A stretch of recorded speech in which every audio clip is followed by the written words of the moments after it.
Hello गाईस, आमच्या शेतामध्ये कोकल्यानं आलेला आहे विहीर खणण्यासाठी. तुम्ही पाहू शकता हे 50 फूटपर्यंत विहीर खोदण्यास समर्थ आहे. ही विहीर पाण्याकरिता खोदण्यात आली आहे. तुम्ही पाहू शकता या विहिरीचं काम 3 दिवस चालणार आहे. तोपर्यंत तुम्हाला या विहिरी खोलपर्यंत व्हिडिओ दाखवतो. हॅलो गाईज, मोटर चाली आहे. हौदामध्ये पाणी भरणं चाली आहे. ही इथं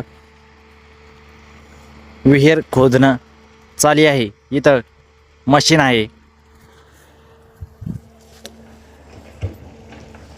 ही माझी गाय आहे.